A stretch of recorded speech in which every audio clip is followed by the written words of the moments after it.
Bon, nous allons passer à la prochaine séance. Je suis désolé de modérer tout cela. Alors, les anoxies. Les anoxies chez l'enfant, c'est un énorme problème. Donc, les encéphalopathies. Alors, je suis très heureux que ce soit le professeur Matlainen qui nous expose ça. Il est pionnier dans la prise en charge au Maroc. C'est clair et net. Il n'y a pas de concurrent. Et on apprend beaucoup avec lui dans ce domaine. Et nous sommes très heureux qu'il nous fasse avancer. Et donc, je lui donne la parole.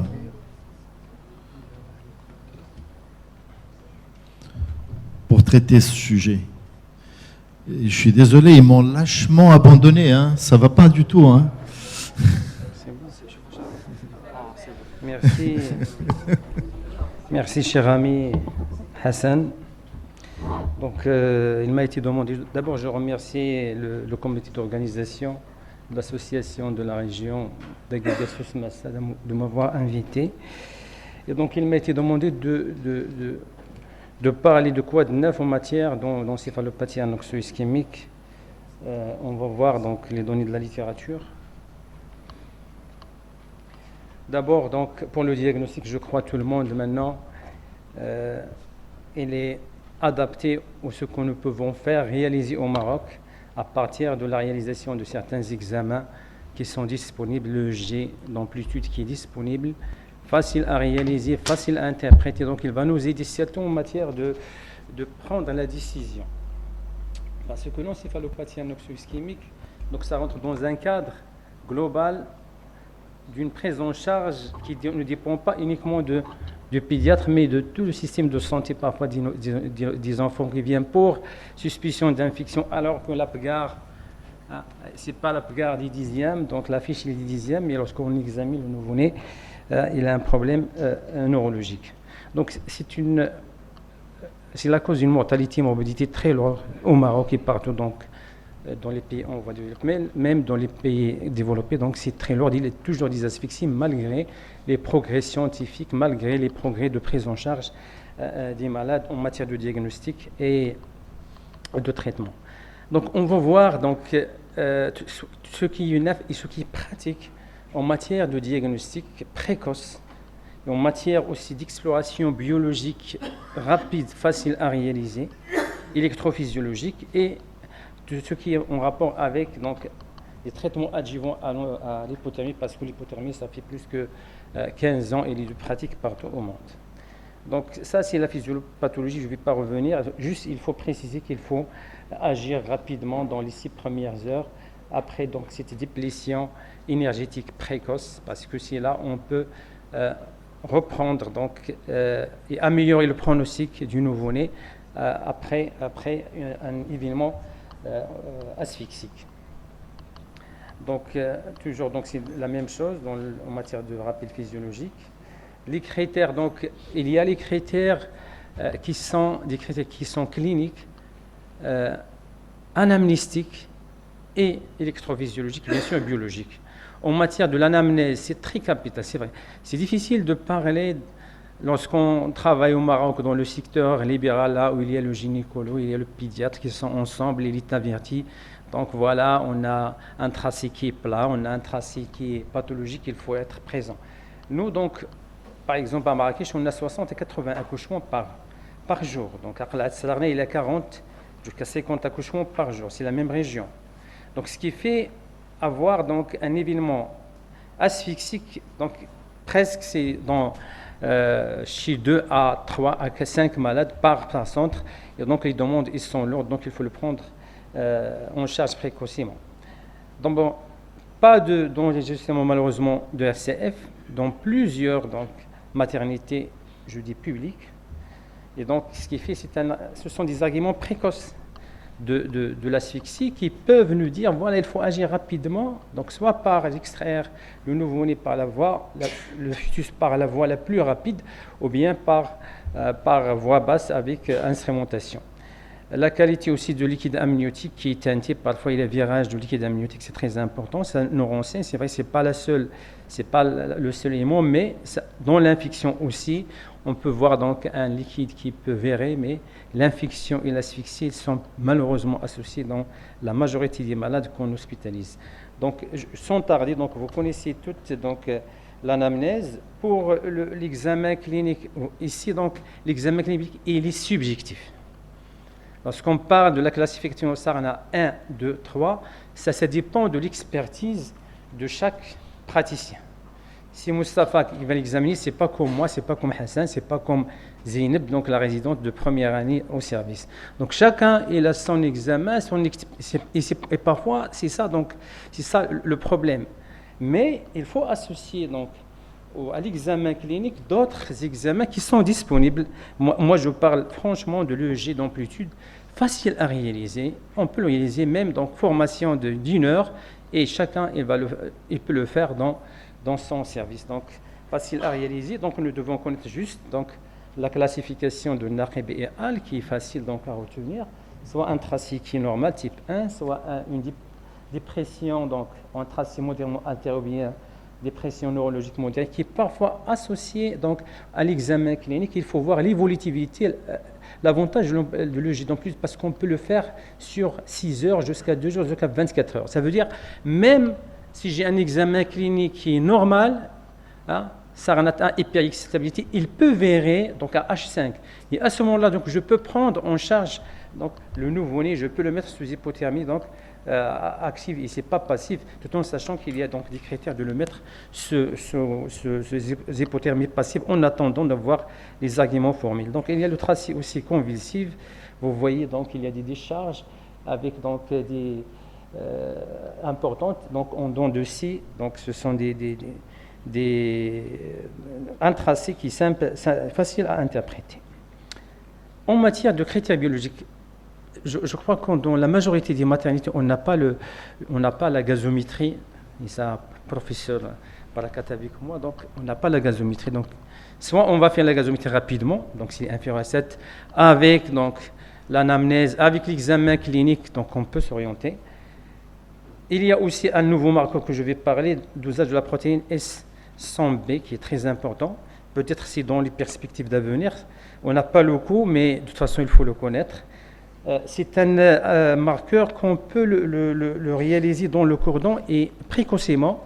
Et s'il est positif, donc c'est un élément prédictif de l'encéphalopathie anoxo-ischémique à long terme. Vous voyez, donc c'est une publication qui est récente, à peu près de 13 cas, et c'est une protéine donc, qui peut lui dire allez, il faut prendre la décision. Parce que dans l'encéphalopathie anoxo-ischémique, c'est la décision de traiter ou le mettre sous hypothermie ou pas. Donc, si on le met sous hypothermie, bien sûr, il y a la morbidité qui va diminuer et la mortalité. Il y a le développement, psychomoteur qui sera amélioré si on le met sous hypothermie. Pour l'hypothermie thérapeutique, voilà les premières études, donc ça vous le connaissez, ce n'est pas nouveau, depuis donc, les années 2005, et puis il a été presque généralisé à partir de 2009 dans les grands centres néonatal, donc tout ça vous le connaissez. Il améliore le développement neuromoteur et la survie. Il y a bien sûr certains critères d'exclusion, toujours la discussion chez le nouveau-né prématuré parce qu'il y a un risque d'hémorragie si on met le nouveau-né sous hypothermie. S'il y a des anomalies qui sont importantes chromosomiques, donc ça c'est une contre-indication, ou bien donc un état hémodynamique très altéré aussi, donc ça c'est une contre-indication. Et s'il y a une imperforation anale, parce que il y a risque d'aggraver avoir une péritonite stercorale, et c'est pour ça donc il faut agir sur l'urgence chirurgicale. Les effets d'hypothermie, donc je ne vais pas tarder. Il faut commencer avant 6 heures. La question, est-ce qu'on va mettre le nouveau-né sous hypothermie globale ou bien sélective? Donc on va voir les données de la littérature. Quels sont les effets secondaires qu'il faut craindre? Donc les différentes techniques, soit on va mettre le nouveau-né sous hypothermie complète, soit active, soit passive. Donc auparavant, dans certains centres, ils ont utilisé le passif parce qu'ils n'avaient pas d'appareil, on peut la faire, mais il faut la contrôler. C'est difficile de contrôler si on n'a pas une équipe, parce que c'est l'équipe, c'est pas uniquement le décideur, le médecin, c'est l'équipe. Et donc, nous, donc, on avait l'expérience de faire avec le Colcap, d'accord, qu'on a abandonné, parce que c'est difficile de gérer donc le nouveau-né sous Colcap par rapport au Criticol. Donc, ça passe par 4 phases. La première, la préparation, le refroidissement, réchauffement et l'évaluation. Nous, donc, on a un travail qui a été publié en 2017. Voilà le résumé. Donc, si on compare donc, le groupe contrôle par rapport à ceux qui avaient donc, hypothermie, donc moins de complications sur l'examen qui était normal dans 42% des cas par rapport à 26% dans le groupe témoin, et en plus même donc moins de retard psychomoteur et moins de décès par rapport à ceux qui ont été contrôlés. Ça rejoint les données de la littérature.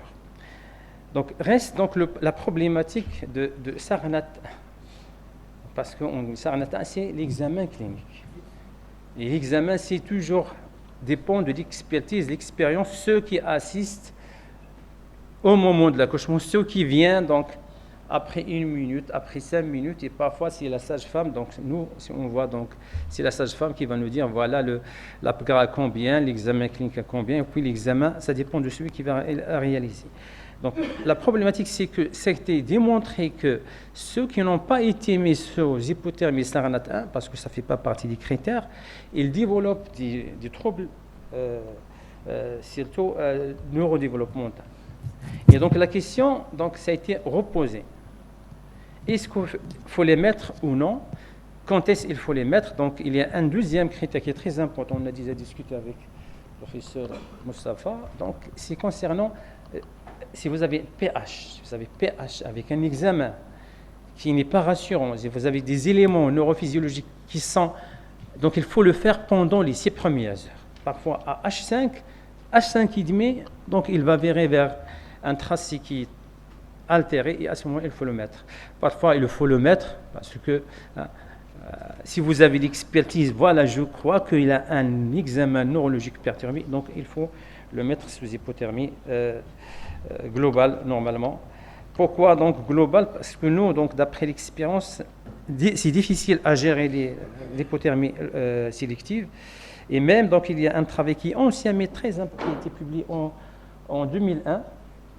Vous voyez, donc, je vais ici, pour avoir donc, cette température donc, de 35, 34,5, donc, ça dépend beaucoup. Donc, il y a une différence entre donc, le groupe de contrôle et le groupe qui est donc, le groupe sélectif. Donc, si on voit ici, donc, ils sont très, très proches. Ça veut dire qu'on va arriver rapidement à la température donc, thérapeutique par rapport à la sélective. Deuxième argument, donc, d'après notre expérience, c'est difficile à gérer la sélective parce qu'à chaque fois, il faut adapter la température de la couveuse avec la température du casque. Et ça, c'est une variabilité qui est vraiment très, très... et peut altérer donc le cerveau par rapport à ce que nous souhaitons comme argument thérapeutique. Donc, les traitements adjuvants à la corticothérapie, il y a beaucoup de la littérature, beaucoup d'expériences qui sont... c'est à l'étape expérimentale, on va parler de ça. On va parler d'abord de phenobarbital. Il y a ceux qui prescrivent systématiquement, il n'y a pas de systématique. Donc, si vous avez un enfant qui fait des convulsions, oui, je peux le mettre. Et ça a été démontré que son utilisation prophylactique systématique ne semble pas donc justifiée. Il ne faut pas donc le prescrire. Donc, il y a cette étude qui a été publiée récemment en 2021 qui parle de les critères donc, physiologiques. Vous avez des convulsions infracliniques par rapport aux convulsions qui sont cliniques. Donc, il n'y a pas de différence, grande différence entre les deux groupes. Ça a été démontré d'après cette étude.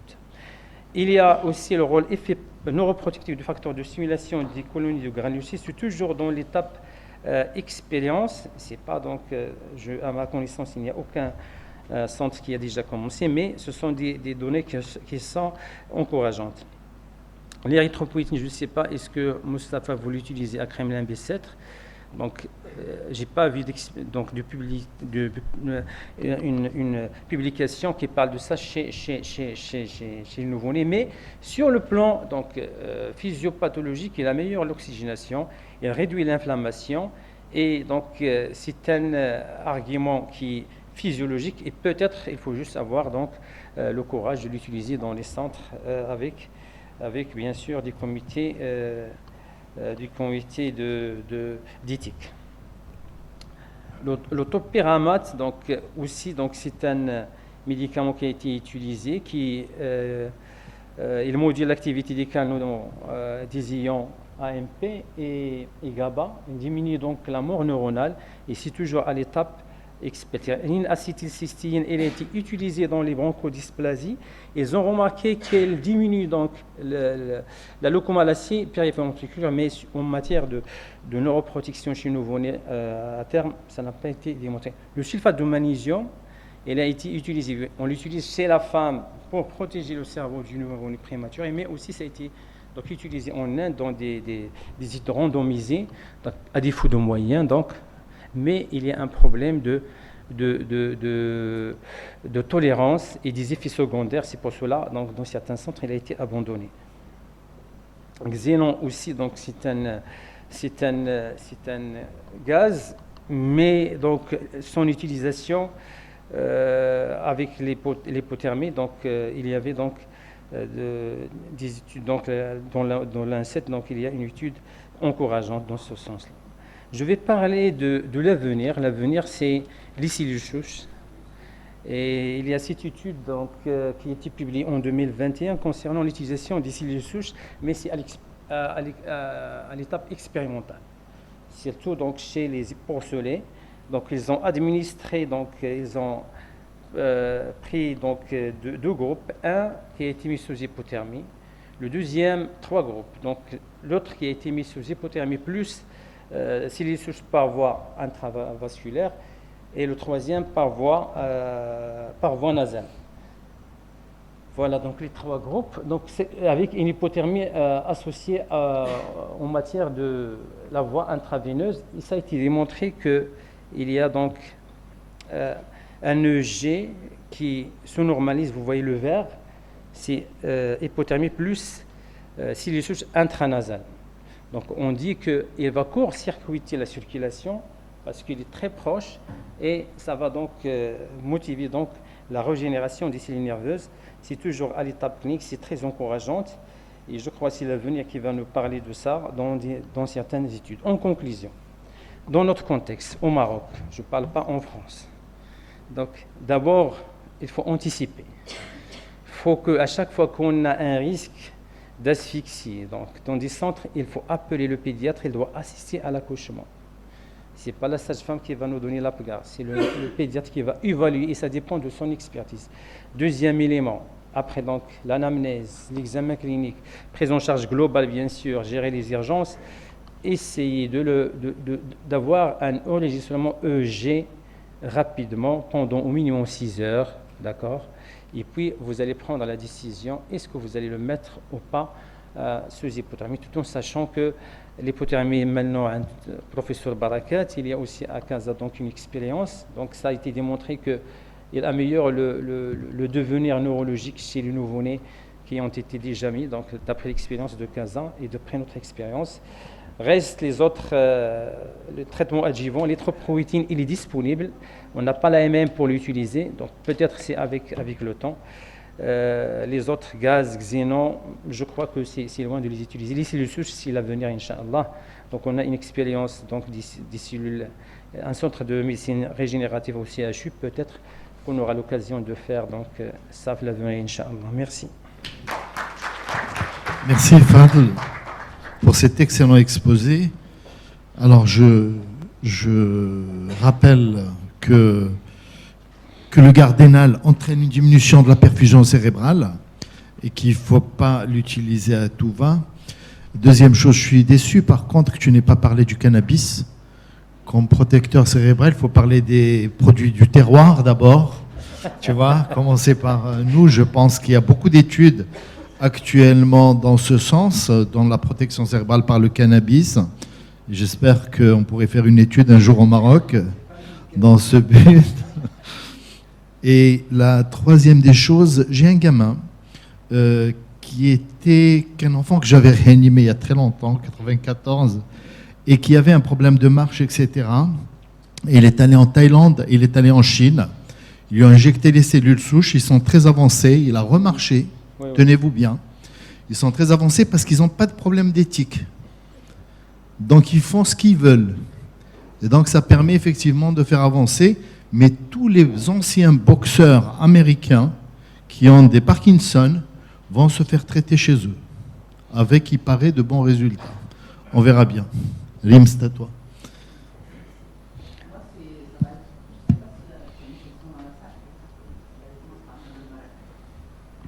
Je peux répondre à mon ami pour le cannabis. Donc, les professeurs kistani qui s'intéressent à Marrakech. Donc, pour l'instant, il n'y a pas de publication pour faire avancer les choses. Oui, bien sûr, mais toujours il y a un problème d'éthique. Pour les cellules souches, oui, c'est vrai, en Thaïlande, en Chine, il y a des avancées en matière de cellules souches, même en cas de chez les grands enfants et chez les adultes. Merci beaucoup, cher ami, pour cette belle présentation. Effectivement, comme tu disais, on en a 2 à Rabat et on est déjà à 60 malades. Ah, d'accord. Malheureusement, l'asphyxie périnatale, c'est une pathologie qui est très fréquente chez nous. Et je pense, comme tu disais, pour le diagnostic, la clinique, étant donné la qualité des personnes qui reçoivent les bébés aujourd'hui chez nous, ce n'est pas un élément sur lequel on pourrait faire un focus pour un diagnostic initial. Mais par contre, je pense qu'on peut faire un plaidoyer pour avoir des appareils de gaz de son dans les lieux d'accouchement, parce que dans les unités de périnatologie, parce qu'un gaz de son précoce nous permettra de nous aider énormément à asseoir les éléments diagnostiques. Le deuxième élément, je pense qu'il va falloir nous organiser en pôle d'excellence pour la gestion de l'asphyxie périnatale, afin qu'on puisse offrir aux petits qui ont souffert de cette pathologie une prise en charge dans les délais, une prise en charge adéquate, et finalement qu'on fasse un travail multicentrique en faisant la coalition de tous nos efforts afin d'avoir une cohorte marocaine et qu'on puisse avoir une idée sur ce que nous faisons chez les enfants. Et finalement, je te remercie d'avoir été le premier à avoir initié ça. Tu nous as donné l'élan et le courage de le faire nous aussi. Je te félicite et je te remercie. Merci.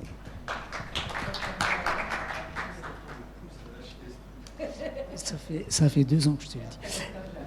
Choukran, merci beaucoup. Fadl, merci pour cette présentation qui est excellente, comme tu le sais. Et d'ailleurs, ton article figure dans une méta-analyse de 2021, donc ce qui est une très très bonne chose. Concernant les gaz du sang au cordon ombilical, je rappelle juste que c'est une recommandation de l'Académie américaine de gynéco-obstétrique de 2005, du Collège des gynéco-obstétriciens français de 2007. À mon avis, il faut que ça devienne également une recommandation au Maroc parce que c'est l'élément fondamental sur lequel on se base après la clinique. Vous avez exactement, ça protège au niveau médical-légal. Je rappelle juste que chez les enfants qui ont un retard de développement, l'asphyxie périnatale authentique, selon les critères cliniques, biologiques et IRM, c'est-à-dire imagerie, représente 5% des causes. 95% c'est autre chose. D'accord ? Et donc, quand le médecin est attaqué, il va pouvoir... Alors, pour revenir juste à ta question concernant le PO, effectivement, le PO a été utilisé en expérimentation animale chez le rat. Il a un effet protecteur extraordinaire. Il y a une étude multicentrique qui a été débutée à Paris il y a quelques années de ça par Julien Apatcaille et qui finalement n'a pas abouti parce que comment il s'appelle ? L'étude a commencé et il y avait un bras avec OPO et un bras hypothermie sans OPO. Finalement, les résultats étaient comparables. Donc, l'étude, à ma connaissance, elle a été abandonnée. Donc, l'OPO, il intervient bien sûr dans la protection des cytosquelettes cellulaires, mais son efficacité, elle est, je dirais, marginale par rapport à l'hypothermie. Merci. Merci. Mais marginal, mais ici, donc, il parle d'association à l'hypothermie. Donc, les deux, oui, combinés, donc, il est meilleur par rapport si on met le nouveau-né sous hypothermie. Oui, un peu plus, oui. Mais seul, bien sûr. Merci beaucoup, professeur Malaïnine. Moi, je reviens juste à la comparaison. Parce que dans votre groupe témoin, si je comprends bien, c'est des malades qui ont été exclus, non? Ceux qui ont été... Non, on avait 72. Donc, ceux qui ont été exclus, ceux qui n'ont pas bénéficié de l'hypothermie. D'accord? Parce que soit ils ont arrivé tardivement, Oui. après H6, on ne l'a pas mis. Soit ceux qui ont... Donc, on a donc, il y en avait une seule machine. Il y a un nouveau-né qui est sous machine. Donc, on a il y a les critères d'asphyxie. Oui. Donc, ce qu'on a pris, ceux qui avaient... Donc, qui ont été... Parce qu'il y a tout ce qui est éthique. Oui. Donc, sur le plan éthique, ceux qui ont été donc, admis avec asphyxie, mais on ne peut pas les mettre sous hypothermie parce que l'appareil il a été occupé ou bien il y avait un problème de consommable. Parce que vous savez, chez nous, c'est pas la Suisse, c'est pas la France. Il y a toujours des... Donc, pour travailler dans l'éthique, donc c'est Oui. pas, on a choisi de ne pas les mettre. Et donc, c'était comparable, mais avec plus sur le plan donc développement, parce que j'ai pas parlé à 6 ans, j'ai pas parlé à 7 ans, ceux qu'on a mis sous hypothermie, donc ils ont un bon développement à 5 ans et à 6 ans, parce que la scolarité, donc on a des enfants qui ont été mis et la rentabilité scolaire, le rendement scolaire, il est mieux par rapport à ceux, mais on n'a pas donc les paramètres. Parce que ça serait plus important une comparaison apparentée. Parce que comparer un stade 1 avec un stade 1, un stade 2 avec un stade 2, avec un stade 3, parce que ça serait beaucoup plus intéressant, parce que dans le lot des enfants qui ont bénéficié de l'hypothermie, et le lot, c'est inhomogène, donc on ne peut pas comparer les résultats. On a comparé les mêmes critères, donc on a pris le Saranat 2 et le Saranat 3, d'accord. On a comparé les deux groupes. Donc, ce qu'on a mis sous hypothermie, ce n'est pas le Saranat 1, parce que le Saranat 1, donc, il est toujours dans la discussion. Même donc, dans le groupe, on a donc, le Saranat 2 et 3. Dans le groupe contrôle, Saranat 2 et 3, et on a vu donc, la mortalité, donc, le développement neuropsychomoteur et l'évolution après 18 mois. C'était donc, mais on n'a pas encore publié à 6 ans et à 7 ans. Il fallait le faire parce que c'est la continuité. Merci de la question, il est très intéressant.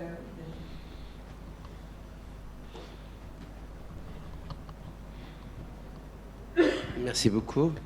Thématique faute intéressante. Félicitations à Sima Laïnen pour cet excellent travail. Moi, j'incite, nous avons avec nous notre président de la Société marocaine de pédiatrie, Hassan Afilal, et je pense qu'on parle souvent on entend les néonates parler d'asphyxie périnatale, et on a très peu de thématiques qui traitent de la prise en charge de l'handicap des cérébrales palsées avant qu'on appelait infermoteur cérébral. Ces enfants posent énormément de problèmes. Moi, lorsque je suis parti janvier 2000 à Marrakech, il y avait énormément de problèmes dans l'approche multidisciplinaire. Lorsque j'entends comparaison tel stade, sur quel argument, sur quels critères, vous savez, moi j'ai passé 6 mois à Garches où il y avait un truc que Hassan connaît très bien, qui sont spécialistes d'handicap. Il y a un problème. Les trucs qu'ils font pour le suivi, maintenant on peut les faire. Je pense que, oui, tu as bien dit, Sima Laïnen, Mustafa, il a bien compris que le Maroc, c'est pas la Suisse, c'est pas Genève, mais il y a des choses qu'on peut faire maintenant. L'étude neurovisuelle, tout ce neurosensoriel. Est-ce que vous respectez tout ce qui est des orthographies, dyslexie, etc. Tout ce qui est moteur, tout ce qui est kiné, tout ce qui est dyspraxie, etc. Donc l'approche, elle est neuropsychologique. À l'époque, déjà, on était avec une neuropsychologue qui partait à la retraite, Madame El Faiz. Il y avait l'Idriss Allah, pédopsychiatre. Il y avait des jeunes kinés, des jeunes orthos. On se réunissait pour des réunions de bilan. Et on apprend énormément de choses en échangeant pour nous. Je ne vais pas sortir du sujet, mais je pense que ce qui est important, c'est de ne pas faire survivre ces enfants, mais c'est de les suivre correctement.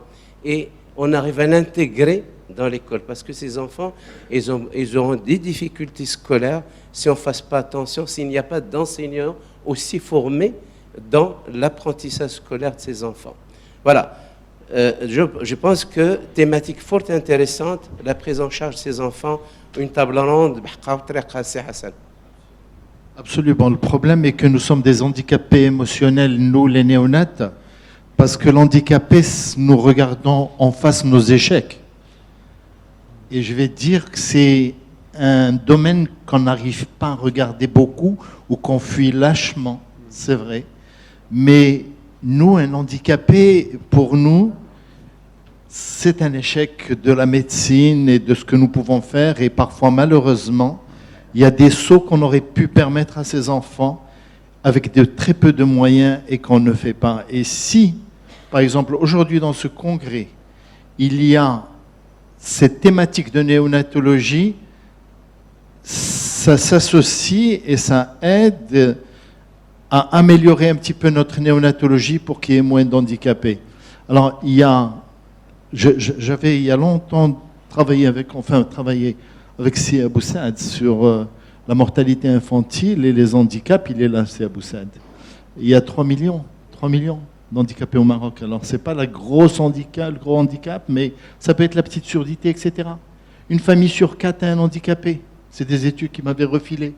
Donc, c'est quelque chose qui nous morfond au fond de nous-mêmes. Nous sommes parce que c'est notre Maroc à tous.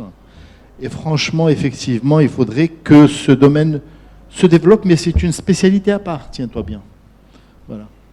Donc, juste pour répondre au professeur Bouzkri, oui, c'est vrai. Donc, il y a normalement dans les services de réanimation néonatale niveau 3, il y a toujours une unité de neurodéveloppement avec suivi. Donc, c'est un travail multidisciplinaire avec dépistage d'abord de la surdité. Donc, Maroc, maintenant, on commence à le faire, donc à la maternité. Donc, diminuer déjà l'handicap sensoriel. Donc, bien sûr, avec équipe ophtalmo, avec kinésithérapeute, avec tout ça pour essayer d'intégrer ce futur enfant donc, à la vie donc, sociale. Donc, il ne doit pas avoir donc, de différence avec les autres enfants. Ce n'est pas le travail uniquement des pédiatres, c'est le travail donc, de plusieurs, socio-étal, d'accord. Et donc, on voit combien d'intervenants qui interviennent, chacun donc il a un seul point d'intervention. Alors, il faut faire un travail donc, d'équipe, donc multidisciplinaire pour améliorer le pronostic neurologique et neurodéveloppemental des enfants. Il n'y a pas uniquement que l'asphyxie. Donc, il y a maintenant les maladies métaboliques donc, qui sont fréquentes, qu'il faut faire donc, le dépistage, le diagnostic. Il y a certains, malheureusement, la phénylcytonurie, on ne fait pas le dépistage systématique. Heureusement, donc, à Tanger, c'est Abdallah, il est là. Donc, oui, donc, il y a un laboratoire qu'on peut faire, donc, il y a un panel sur place, donc, on peut faire des 4 maladies à dépister en France, on peut les faire, donc, chez le nouveau-né, donc, dépistage par, le papier, donc, avec une goutte de sang, on peut faire le diagnostic. Donc, ce qui fait, il y a des choses qu'on ne peut faire, d'abord. Il y a l'eau, là.